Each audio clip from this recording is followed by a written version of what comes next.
आत्मसिद्धि शास्त्र में आत्मा के छठे स्थानक मोक्ष का उपाय है, इस पर चर्चा चल रही है। कल कहा था राग द्वेष अज्ञान ए मुख्य कर्मणि ग्रंथ थाय निवृत्ति जेहति तेज मोक्षनो पंथ।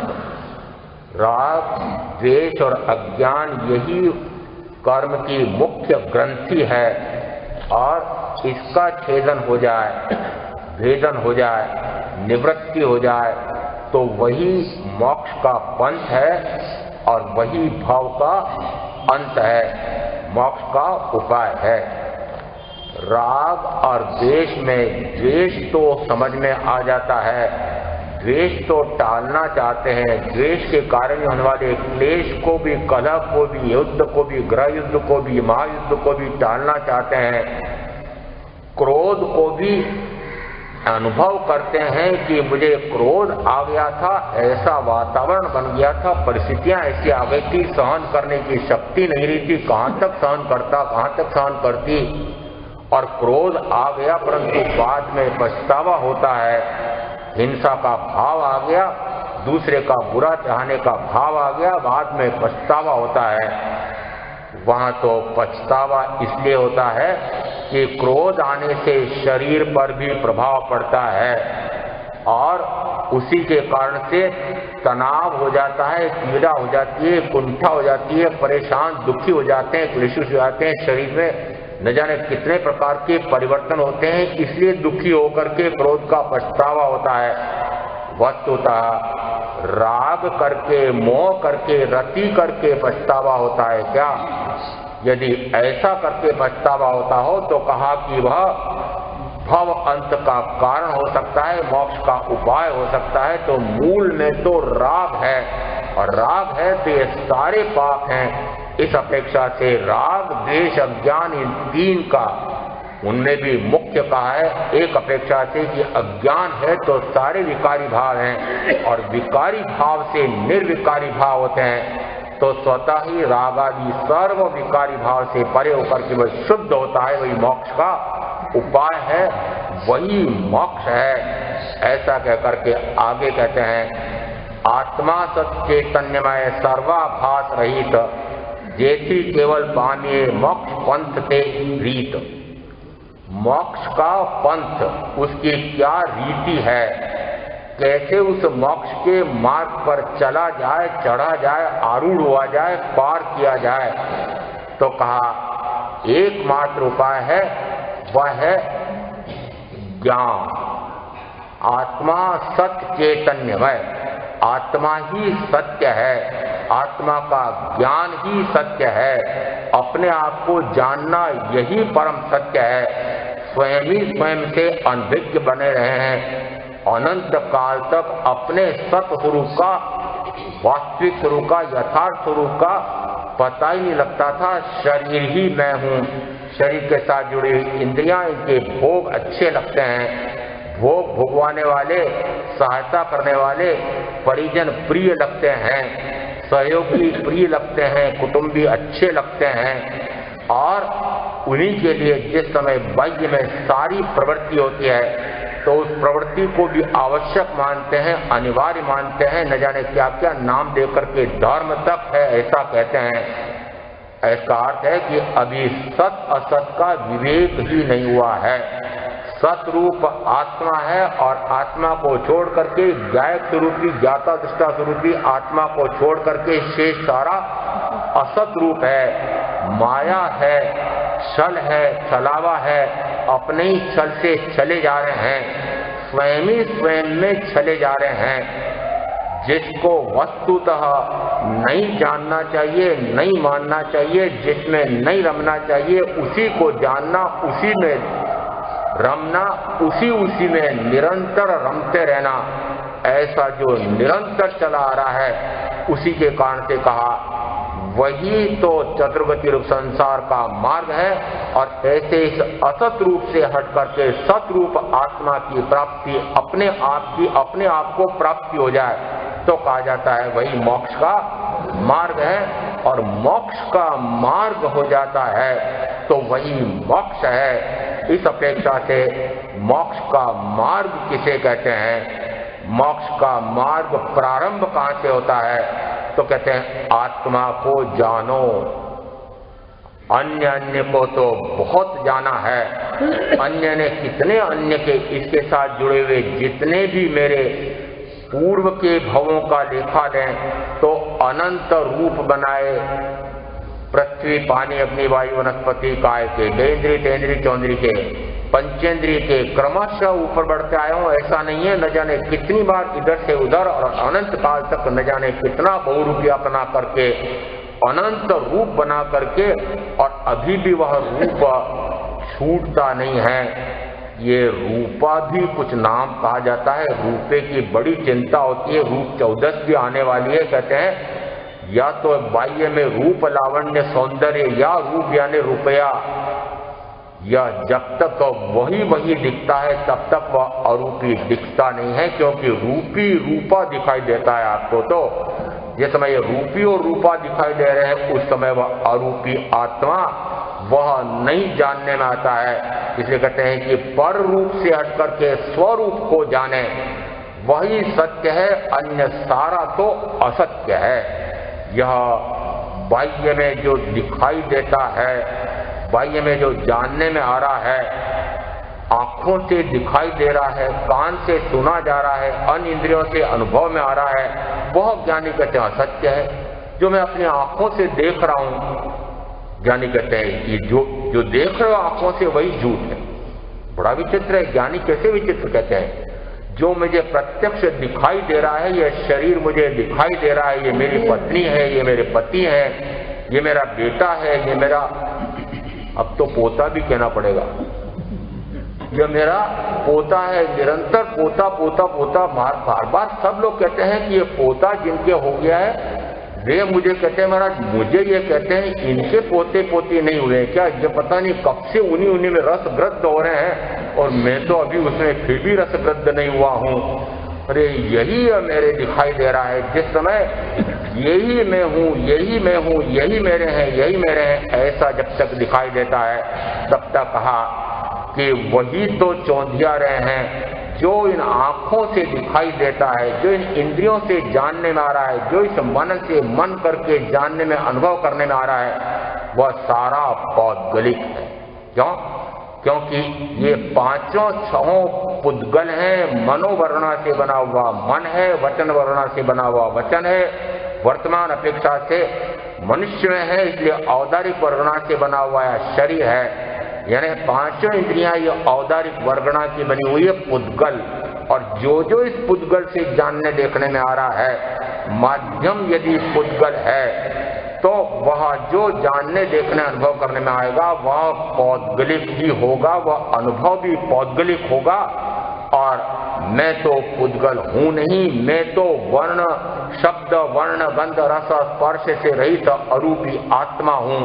अपने आप को जाने तो जानना कहा जाता है, और अपने आप को जानने के लिए मेरे पास साधन नहीं है। क्योंकि अभी आपने कहा कि ये मेरे पास साधन है, कान से सुन करके जानूं, आंख से देख करके जानूं, और अन्य इंद्रियों से अनुभव करके, मन से केवली की वाणी सुन करके, मनन करके मैंने कुछ जाना, वह भी मात्र शब्द जाना है। अभी शब्द से अतीत होकर के जिस शब्द से जिस अरूपी आत्मा अमूर्त आत्मा को जानने का पुरुषार्थ करना है, वह तो इन सब से अतीत होने पर ही जानने में आता है। जब तक ये 5 और 6 बीच में है तब तक कहा कि आत्मा का रूप दिखाई नहीं देता है। ये 5 और 1 6, 5 और 1 6 कहो, या तो पांचों इंद्रियां और एक छठा मन, या कहो मन वचन काया, जब तक ये हैं तब तक कहा आत्मा का अनुभव नहीं आता है। इन्हीं के माध्यम से होने वाला जो अनुभव होगा वह भी पौद्गलिक होगा। और इस अपेक्षा से कहते हैं ये सारा जो मुझे प्रत्यक्ष जानने देखने में आ रहा है वह मात्र पुद्गल या पुद्गल की पर्याय है। पुद्गल परमाणु तो केवली गम्य कहा है, सूक्ष्मतम पुद्गल परमाणु तो मैं देख ही नहीं सकता। मात्र उसके जो प्रदेश, देश, प्रदेश और स्कंद बनता है, वह स्कंद मुझे दिखाई देता है। स्कंद अनुभव में आता है और वह तो मात्र पर्याय है। मूल द्रव्य दिखाई देता है क्या? मूल द्रव्य का अनुभव आता है क्या? तो मूल द्रव्य में पुद्गल में भी पुद्गल परमाणु अनुभव में नहीं आ रहा है। उसी प्रकार से इस आत्मा के असंख्यात प्रदेश, कहते हैं इनको मैं कैसे जानूं, अभी भी जानने का कार्य हो रहा है, देखने का कार्य हो रहा है, अनुभव का कार्य हो रहा है, परंतु वह जानना, देखना, अनुभव करना जिससे हो रहा है उसको तो जानते नहीं है, और जो जानने में आ रहा है उसी को जाना कि यही मैं हूं। जो जानने में आ रहा है उसको नाम देते हैं ज्ञेय, और जो जानने वाला है वह ज्ञाता। जब तक ज्ञाता ज्ञेय में भिन्नता नहीं करेंगे तब तक कहा ज्ञाता का स्वरूप समझ में नहीं आता है। जो जो इस ज्ञाता के ज्ञान में आता है वह तो इस ज्ञायक स्वरूपी आत्मा के ज्ञेयकत्व का ही विस्तार है। यहाँ तो यह भी निश्चित हो रहा है कि इससे यह तो समझ में आ रहा है कि ज्ञेयकत्व ही ज्ञेयकत्व बाहर में प्रकट हो रहा है, परंतु जिस समय वह ज्ञेय मुझे ध्यान में आता है, देखने में, जानने में आता है, तब मैं उस रूप हो जाता हूँ, ज्ञेयाकार रूप हो जाता है। उस समय वह सत होते हुए भी असत रूप अपने आप को मान लेता है और वहीं भ्रम पड़ जाता है कि बस यही मैं हूं। इसे कहते हैं ज्ञाता। इसको भिन्न रखो, परे रखो, अपने आप को इन सबसे परे रखो। ये जो जो जानने में आ रहे हैं, जो जो देखने में आ रहे हैं, जो जो अनुभव में आ रहे हैं, इन सब ज्ञेय पदार्थों रूप मैं नहीं हूं। मैं इन सर्व से पूर्णतः भिन्न अनन्य स्वरूपी आत्मा हूं। ऐसे अपने आप का जानना, अपने आप का देखना, अपने आप में रमणता करना, उसी के लिए आचारांग सूत्र के दूसरे प्रथम स्कंद के दूसरे अध्ययन में छठे उद्देश्य में आया है, जे अनन्य दंती से अनन्य रामे, जे अनन्य रामे से अनन्य दंती। जो अनन्य में अनन्य को देखता है वह अनन्य में रमण करता है, जो अनन्य में रमण करता है वह अनन्य को देखता है। वो अनन्य क्या है? अन्य अन्य अन्य अन्य जितने भी जानने, देखने, अनुभव में कार्य हैं, इन मन वचन काय के माध्यम से उन अन्य अन्य अनंत अन्यों से मैं अनन्य स्वरूपी आत्मा हूं। ऐसा आत्मा का सतरूप है, वही एकमात्र सत्य है। अपेक्षा से आत्मा सतरूप है। जिन्होंने इस आत्मा का स्वरूप जाना है, देखा है, अधिकांश में प्रकट कर लिया है, ऐसे सद्गुरु सतरूप हैं। ऐसे जिन्होंने इस आत्मा का परम सत्य जानकर, देख करके पूर्णता को प्राप्त कर लिया है, ऐसे परमात्मा सतरूप हैं।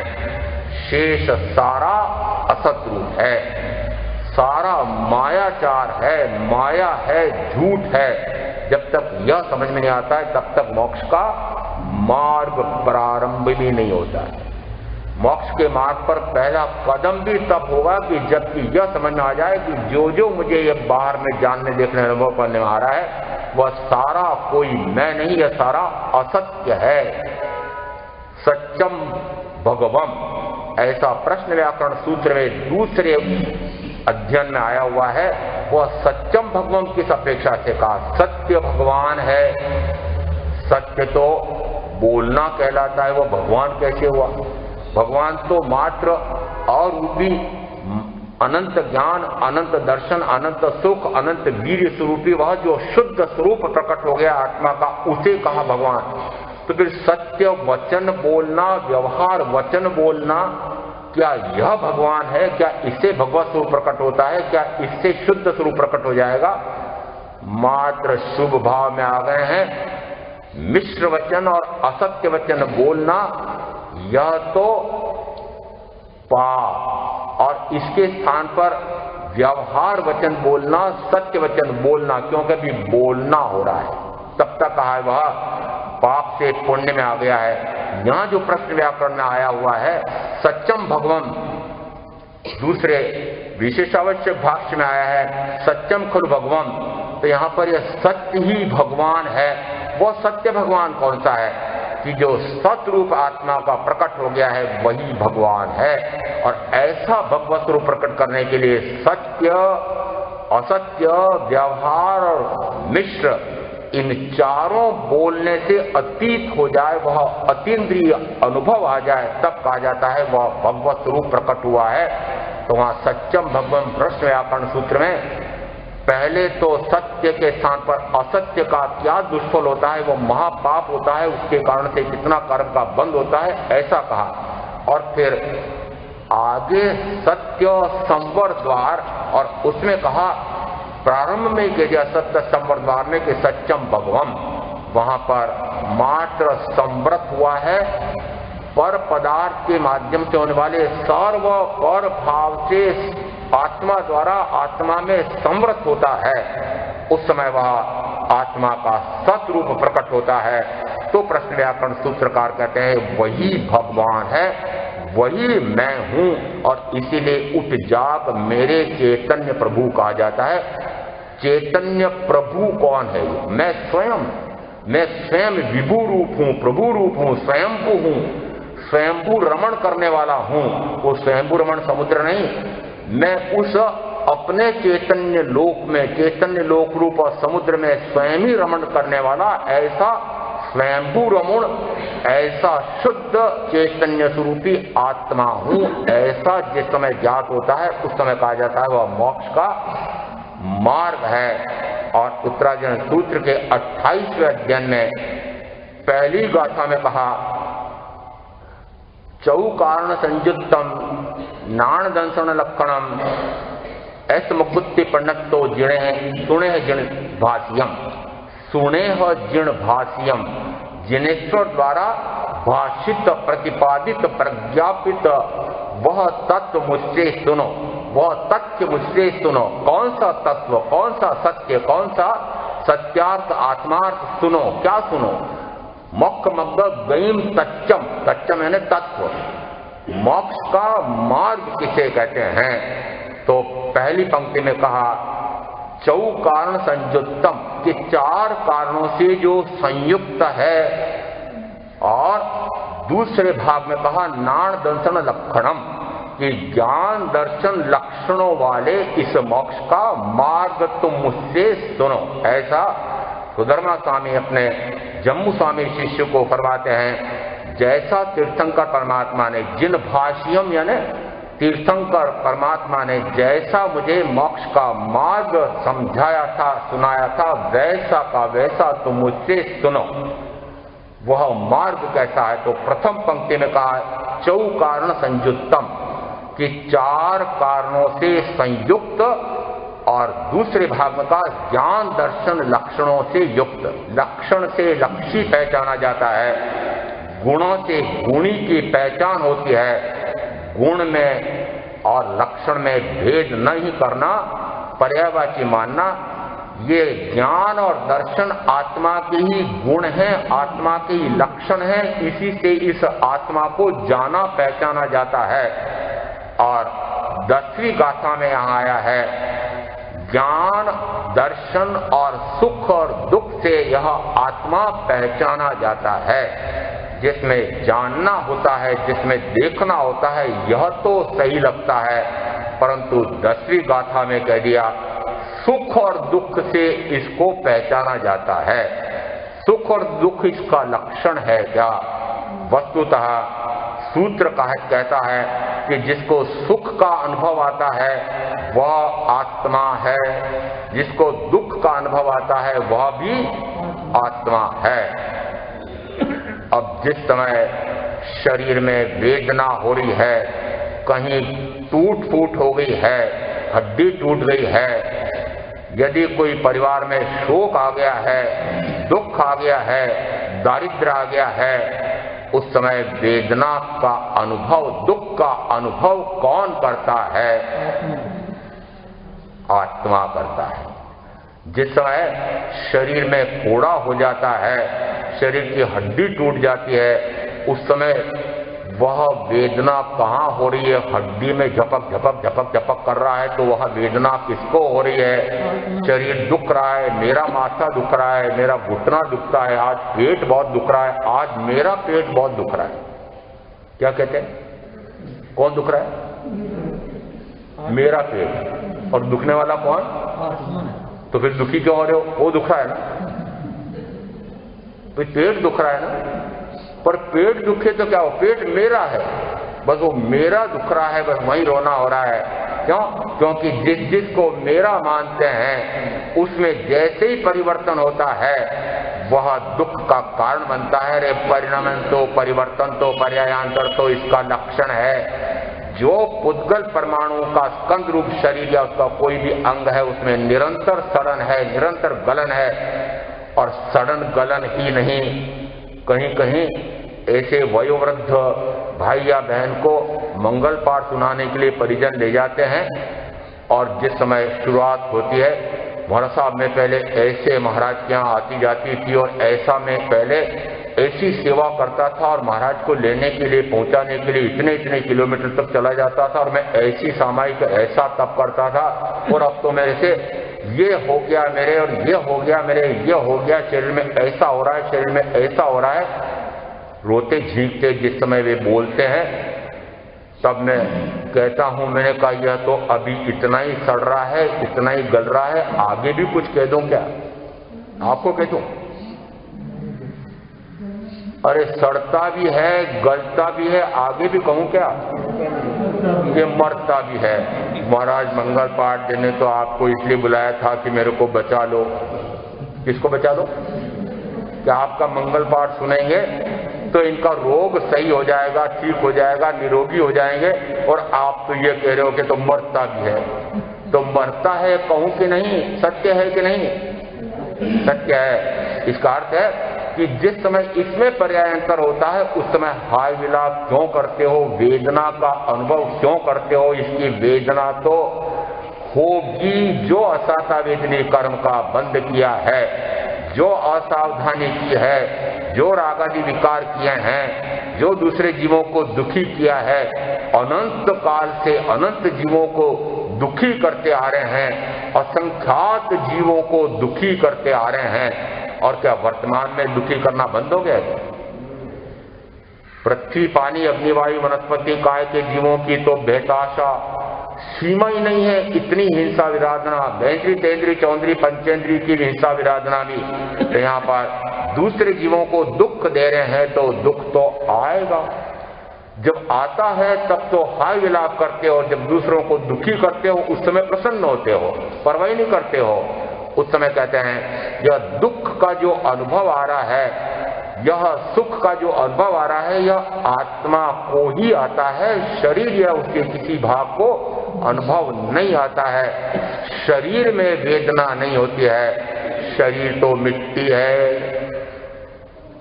मिट्टी को अनुभव होता है। मिट्टी समझती है कि मुझे गर्मी लग रही है, मुझे सर्दी लग रही है, भूख लग रही है, प्यास लग रही है, दुख रहा है। मिट्टी भी समझती होगी, वो शव भी समझता होगा। याद रखना और इस बात को, इस दृश्य को सदैव ध्यान में रखना चाहिए। नीचे बहुत सारे लकड़े जमे होंगे, बीच में लिटा रखा होगा, ऊपर बहुत सारे लकड़े जमे होंगे, और फिर जब बेटे पोते आग लगाएंगे, आग लगाएंगे, किसमें आग लगाएंगे? आग लगाएंगे। उस समय जब गर्मी लगेगी तो उठ करके भागेंगे, भागेगा ना। और गर्मी बहुत लग रही है, बहुत गर्मी बहुत लग रही है। मैंने कहा जब गर्मी बहुत लग रही है तो उस समय इनको कितनी गर्मी लगेगी, भागेंगे उठ करके। गर्मी लग रही है, ये गर्मी किसको लग रही है? क्यों नहीं मानते हो कि यह गर्म होना, ठंडा होना, यह तो मेरा स्वभाव ही नहीं है, तो पुद्गल का स्वभाव है। और पुद्गल को गर्मी लग रही है, सर्दी लग रही है, वो गर्म हो रहा है या ठंडा हो रहा है, उसको अनुभव आता ही नहीं है। तो फिर मैं क्यों करता हूं कि अब मैं गर्म हो रहा हूं या मैं ठंडा हो रहा हूं, या मुझे भूख लग रही है, मुझे प्यास लग रही है। आत्मा तो अनाहारी है, आत्मा तो, आत्मा के तो आहार का परिग्रह ही नहीं है, आत्मा को आहार की इच्छा ही नहीं है, इच्छा ही परिग्रह है। समय सार सूत्रकार तो यहां तक कहते हैं ये सारे बाहर में कोई मेरे नहीं है। तो उस अपेक्षा से कहा जाता है कि यद्यपि बाह्य से तो आत्मा को यह सुख और दुख का अनुभव आता है, परंतु सुख और दुख का अनुभव पराश्रित सुख और दुख है। कोई उसे सुख पहुंचाने वाला निमित्त व्यक्ति वस्तु आदि मिलते हैं तो अनुभव आता है, या दुख पहुंचाने वाला व्यक्ति प्रतिकूल आता है तो उसको दुख का अनुभव आता है। आत्मा तो इन पराश्रित सुख दुख से पूर्णतः भिन्न, उससे पूर्णतः परे, मात्र अपने आप को जानने वाला, अपने आप को देखने वाला, ऐसा यहाँ 10वीं गाथा में भी अर्थ निकलता है। और इस पहली गाथा में जो कहा है चौकारण संयुक्तम, 4 कारणों से संयुक्त, और फिर कहा ज्ञान दर्शन लक्षणों से युक्त मोक्ष का मार्ग जो तत्व स्वरूप है वह तुम मुझसे सुनो। ऐसा जिस समय कहते हैं 4 कारण पहली गाथा में नहीं आए हैं, दूसरी गाथा में बताते हैं नाणम च दंसनम चेव चरितम च तवोतः ऐसा मुक्तिपन्नतो जिणहिम वर्धन्ति हिम, जिणहिम वर्धन्ति ने वरदंसी, वरदंसी का अर्थ है कि जिनमें वर, जिन वर, वरेंद्र या जिनों में इंद्र, ऐसे जिनों में इंद्र तीर्थंकर परमात्मा ने जो फरमाया है वह क्या फरमाया है कि ज्ञान दर्शन चारित्र और तप रूप 4 कारणों से मोक्ष का मार्ग बनता है। मोक्ष के मार्ग के कारण कौन से हुए? ज्ञान दर्शन चारित्र और तप, ये मोक्ष के कारण हैं। और पहली गाथा में आया ज्ञान और दर्शन ये जीव के लक्षण हैं। कभी तो गाथाकार कहते हैं, सूत्रकार कहते हैं ये ज्ञान दर्शन कारण है, कभी कहते हैं ज्ञान दर्शन लक्षण है। कारण का अर्थ होता है कि कारण तो हो परंतु कार्य सिद्ध हो या ना हो। कारण तो है, कौन सा कारण है? ज्ञान है परंतु आत्मज्ञान नहीं है। ज्ञान है, ज्ञान कैसे है? ज्ञान है आचारांग आदि का तो ज्ञान हो, 9 पूर्वों से अधिक और 10 पूर्वों से न्यून तक ऐसा पूर्वों का तो ज्ञान हो, और आत्मा का ज्ञान श्रद्धान हो ना भी हो। आचारांग आदि ये ज्ञान प्राप्ति के साधन हो सकते हैं, ज्ञान नहीं। ज्ञान वो ये तो हम तो इन्हीं को ज्ञान समझते थे, ये ज्ञान के साधन तो यही हैं। हमारे पास तो अब एकमात्र साधन ये हमारे 32 आगम हैं, परंतु वस्तुतः आगमों में मात्र शब्द है, और उन शब्दों में रहा हुआ रहस्य मर्म गीतार्थ यह तो सदगुरु के मर्म, उसका जो मर्म है वह तो सदगुरु के हृदय में रहा हुआ है, वह कहां से ज्ञात होगा? कहते हैं कि उन आगमों को यदि सदगुरु के माध्यम से समझ करके आत्मा का ज्ञान होता है तो कहा जाता है कि वह ज्ञान है। इसका अर्थ है कि जब तक आत्मा को आत्मा का ज्ञान न होता है तब तक वह बाह्य में ज्ञान कहा जाता होगा, परंतु वह ज्ञान नहीं है, मात्र कारण है। यदि ज्ञान तो प्राप्त किया है परंतु आत्मा को ज्ञान नहीं हुआ है तो वह ज्ञान मात्र कारण रह गया है, कार्य की सिद्धि तो हुई नहीं, आत्मा का स्वभाव या गुण या लक्षण तो प्रकट नहीं हुआ है। एक स्थान पर ज्ञानी कहते हैं ज्ञान और दर्शन ये आत्मा के लक्षण या गुण हैं, दूसरे स्थान पर कहते हैं ये 4 कारण हैं, तो उनमें फिर ज्ञान और दर्शन को भी कारण गिना दिया। ज्ञान और दर्शन कारण, कौन सी दशा में तो ये ज्ञान और दर्शन मात्र कारण कहे गए हैं, कौन सी दशा में ये लक्षण कहे गए हैं? वस्तुतः जानना यह आत्मा का गुण या लक्षण है, देखना यह आत्मा का गुण और लक्षण है, परंतु जब तक ये जानना और देखना बाहर में हो रहा है तब तक कहा कि वह संसार का कारण है। और यदि उसी जानने को, उसी देखने को आत्मा के लिए लगाया जाए तब भी आत्मा जब तक जानने देखने में नहीं आता है तब तक वह मात्र कारण रह गया है। नव तत्वादि का श्रद्धान तो हो पर आत्मश्रद्धान, आत्म प्रतीति, आत्मरुचि, आत्मानुभव, आत्मा का साक्षात्कार, आत्मदर्शन न हो, नव तत्व का श्रद्धान कैसे होगा? नव तत्व का श्रद्धान होता है। जैसा तीर्थंकर परमात्मा ने जीव से लगा करके मोक्ष तक के नव तत्वों का स्वरूप बताया है, उसमें मेरी प्रगाढ़ श्रद्धा है, अवगाढ़ रुचि है। तीर्थंकर परमात्मा के भीतर परमात्मा के तत्वों में मुझे लेश मात्र भी शंका नहीं है, उनके वचनों में शंका नहीं है। आत्मा में शंका है कि नहीं है? आत्मा के आत्म तत्व में शंका बची है क्या? हो सकता है उन तत्वों के बारे में तो आपको शंका नहीं है। क्यों? क्योंकि उन न तत्वों का आप जो विवेचन करें ऐसा तक कर सकते हैं कि जैसा साक्षात तीर्थंकर परमात्मा उसका प्रवचन करते हैं, जैसा उसका प्रतिपादन करते हैं वैसा का वैसा आप कर दें। परंतु हो सकता है कि आत्मा का साक्षात्कार, प्रतीति, दर्शन न हुआ हो, और उसको समझाने के लिए सूत्रकार कहते हैं एक अभव्य जीव कहां तक कर सकता है कि वह उस आत्मा का वर्णन तीर्थंकर के समान ऐसे ही व्यक्त कर सकता है। वह ज्ञान कहां तक हो सकता है? तो कहते हैं 9 पूर्वों से अधिक और 10 पूर्वों से न्यून तक का ज्ञान अभव्य को हो सकता है। अब ज्ञान तो है परंतु आत्मज्ञान तो अभव्य की दृष्टि से कहा कि चाहे वो कितना ही बाह्य में जान ले तब भी उसको आत्मा का ज्ञान नहीं होता है। तब तक यद्यपि वह नव तत्वों का श्रद्धान कर रहा है, फिर शिष्य पूछता है यदि अभव्य इतने पूर्वों तक का ज्ञान कर लेता है, यहां तक कि वह 5 महाव्रत रूप संयम ग्रहण कर लेता है, तो फिर वह ऐसा कैसे कर लेता है? क्या उसकी श्रद्धा नहीं है? उसकी श्रद्धा है, पर कौन सी श्रद्धा है?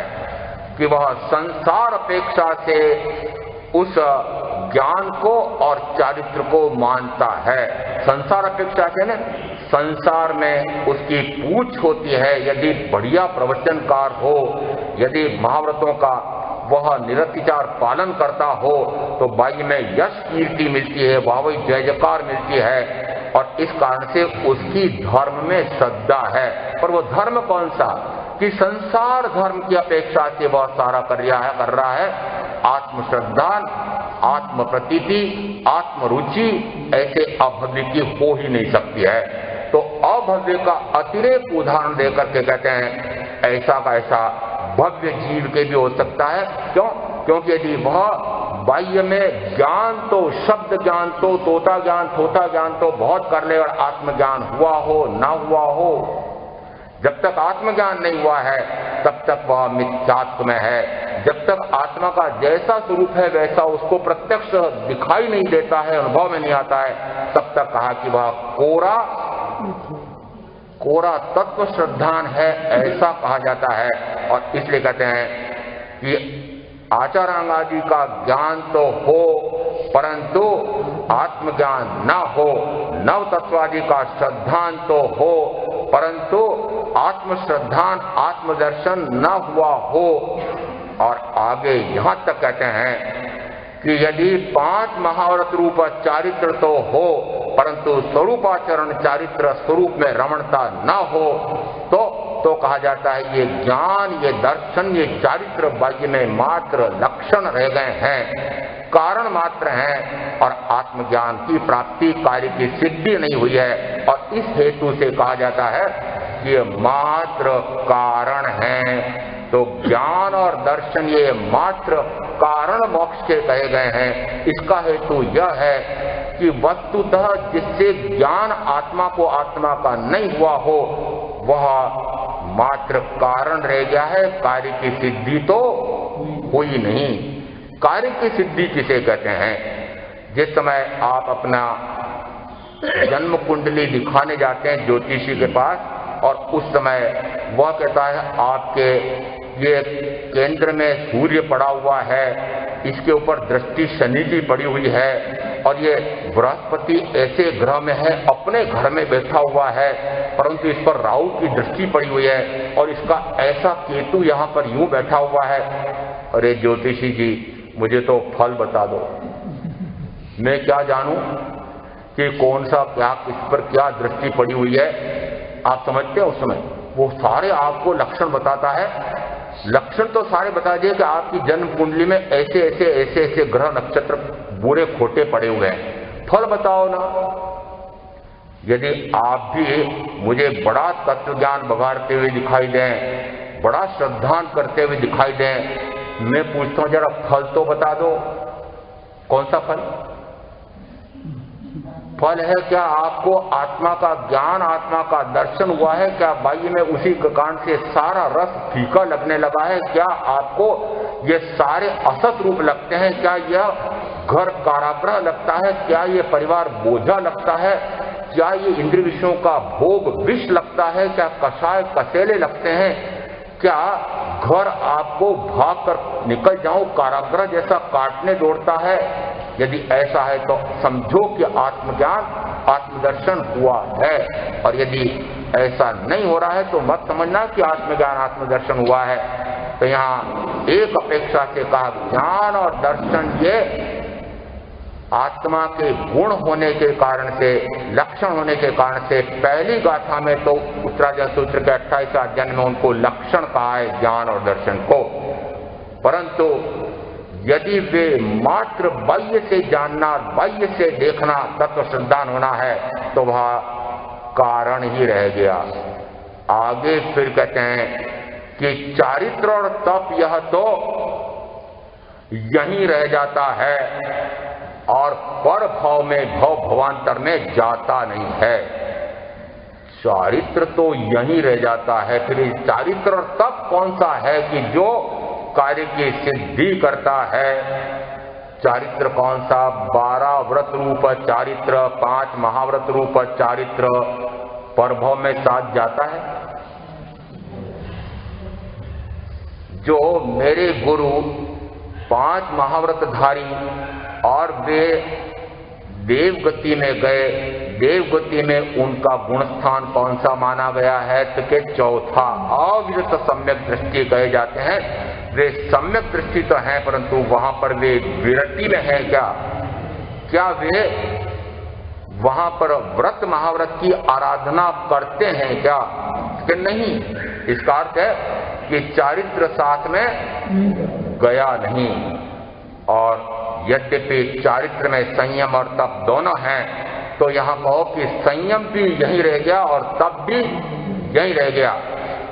तो लक्षण या गुण तो सदा साथ जाते हैं, ये क्यों नहीं गए? यहां पहली गाथा में कहा नाण दर्शन लक्षणम, कि ज्ञान और दर्शन लक्षणों वाले उस आत्मा का मोक्ष का मार्ग कैसे होता है, उसमें गति कैसे होती है, वह मुझसे सुनो। तो यहां पर आत्मा के गुणों में मात्र 2 ही दिए हैं, ज्ञान और दर्शन। और जिस समय 13वें गुण स्थान का प्रथम समय आता है उस समय भी कहा जाता है केवल ज्ञान केवल दर्शन प्रकट हुआ। आगे कुछ कहा जाता है, केवल ज्ञान केवल दर्शन प्रकट हुआ। और 1-4 व्याख्या प्रज्ञप्ति में भी स्पष्ट आया है कि ये जो भी अनंत काल से सिद्ध हुए हैं, बुद्ध हुए हैं, मुक्त हुए हैं, भगवान क्या केवल संवार, केवल संयम, केवल ब्रह्मचर्यवास और केवल प्रवचन माता से सिद्ध हुए हैं, बुद्ध हुए हैं, मुक्त हुए हैं, होते हैं या होंगे? भगवान ने कहा नहीं।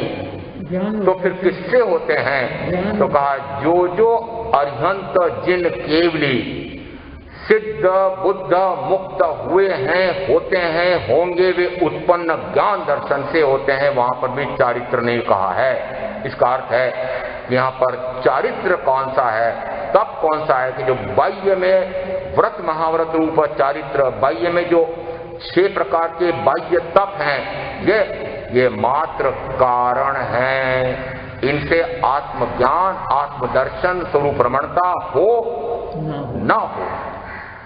यदि दूसरी गाथा में ज्ञान दर्शन चारित्र तप को कारण कहा है और बाद में 35वीं गाथा में और विशेष तौर से 36वीं गाथा इसी उत्तराजय सूत्र के 28वें अध्याय में कहा कि महर्षि गण ज्ञान दर्शन संयम और तप की आराधना करके सर्व दुखों का अंत करते हैं। तो फिर वह कौन सा ऐसा संयम है, कौन सा ऐसा तप है कि जिससे सर्व दुखों का अंत होता है, और कौन सा ऐसा संयम है और कौन सा ऐसा तप है कि जिससे देवगति होती है।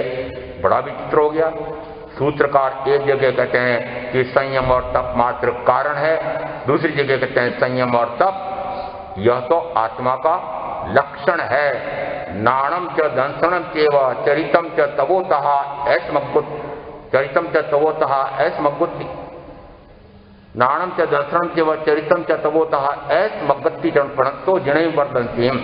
यहाँ इन चारों को कारण कहा है और साथ में कहा कि ये ज्ञान दर्शन चारित्र तप उपयोग ये लक्षण हैं। अब ये जिस समय लक्षण है ऐसा कहते हैं, उस समय ज्ञान दर्शन चारित्र तप उपयोग। अब तप और उपयोग को तो फिर भी कहा व्याख्या प्रकृति सूत्र के 2:10 में स्पष्ट आया है, द्रव्य से, क्षेत्र से, काल से, भाव से कहकर के फिर कहा गुण से कैसा है कि गुण से आत्मा यह उपयोग गुण वाला है। परंतु यहाँ यह चारित्र और तप यह आत्मा का गुण या लक्षण कैसे कहा जाए। चारित्र यह तो 5 महाव्रत रूप कहा जाता है, 12 व्रत रूप या 5 व्रत रूप कहा जाता है। यह आत्मा का लक्षण कैसे हुआ, यह तो शरीर के माध्यम से होता हुआ दिखाई दे रहा है। उसी प्रकार से अनशन से लगा करके काय प्रतिसंलीनता तक के 6 बाह्य तप ये भी शरीर के माध्यम से होते हुए दिखाई देते हैं, तो फिर यह आत्मा के लक्षण कैसे हुए हैं।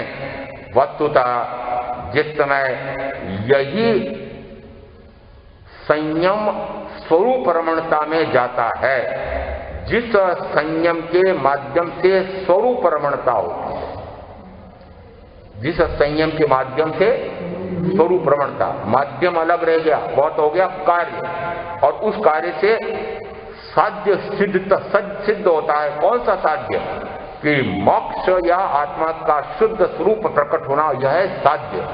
यदि उस संयम से साध्य प्रकट हो जाए तो कहा जाता है वह संयम इस आत्मा का गुण हो गया।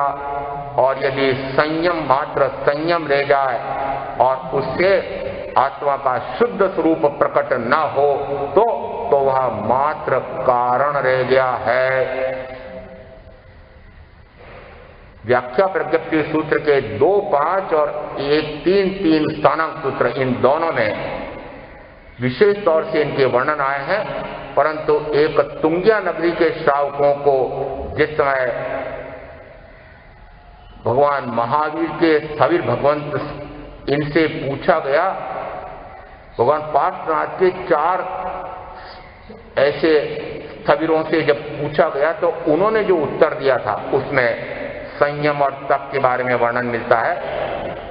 उव्वतवेणम देवा देवलोयसु उवज्जन्ति, कि ऐसे किसी पूर्व तप से इन देवों को देवगति में आना पड़ा।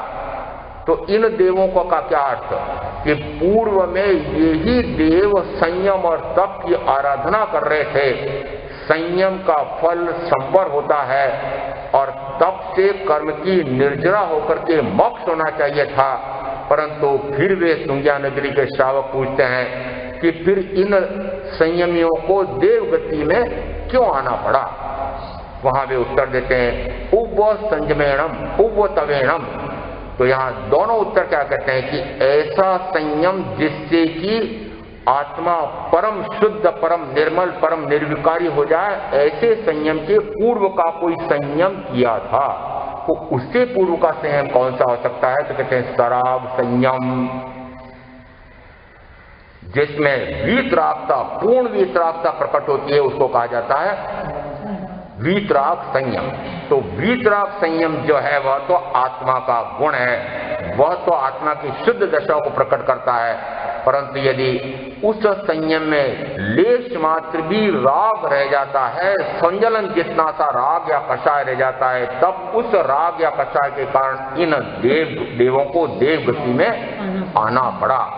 उसी प्रकार से पूर्वतवेणम देवा देवलोयसु वज्जन्ते, यहाँ ऐसा कोई तप किया था कि जिसके कारण से इनको देव गति में आना पड़ा। तप से तो निर्जरा होती है, तप से निर्जरा होती है। नाणेन जानी भावे दंतनेन सद्दये चारित्रेण निगन्नाई तवेण परिशुद्धयी। चौथे भाग में आया है 33वीं गाथा में उत्तराधि सूत्र के 28वें अध्ययन में, तवेण परिशुद्धयी कि तप से वह परिशुद्ध होता है। तप से आत्मा परिशुद्ध यानी परम पवित्र, परम शुद्ध, परम निर्मल हो जाता है, सर्व कर्म से वह परे हो जाता है। ऐसा तप का फल है। यदि ऐसा तप का फल है तो फिर इन संयमी ने पूर्व में संयम और तप की आराधना की थी, फिर इनको देवगति में क्यों आना पड़ा? तो कहा ऐसा कोई तप किया था कि जो इनको आत्मा में नहीं ले जाता है वह बाहर में ही रह गया। ऐसा कोई पूर्व का तप। वो पूर्व का तप कौन सा गिने? अनशन, ऊणोदरी, रस परित्याग, काय क्लेश, प्रतिसंलीनता, भिक्षाचरी, इस प्रकार के ये 6 तप जो हैं ये कारण कहे गए हैं। यदि इन कारणों से अभ्यंतर में तप होता है, प्रायश्चित, पश्चाताप, प्रतिक्रमण, एक में गिने प्रायश्चित, दूसरा कहा विनय, वैयावृत्य, स्वाध्याय, ध्यान और कायसर। यदि बाह्य में इस प्रकार का तप तो होता हुआ दिखे, परंतु अभ्यंतर में वह ध्यान में, आत्म ध्यान में लीन हो जाए, तो बाह्य में दिखने वाला वो तप वह उस समय कारण दिखाई दे रहा था, परंतु उसी कारण से अभ्यंतर में रसमग्न, आत्ममग्न, आत्मा में लीनता होने के कारण से वह शुद्ध बुद्ध मुक्त हो जाता है। इस अपेक्षा से कहा जाता है कि जो तप उसको स्वरूप में ले जाता है वह तो उसका लक्षण बन जाता है, और जो तप उसको मात्र शुभ भाव में या कभी मान कषाय या लोभ कषाय के साथ हो तो वह अशुभ भाव में ले जाकर के भयंकर से भयंकरतम कर्म का बंध भी करा सकता है।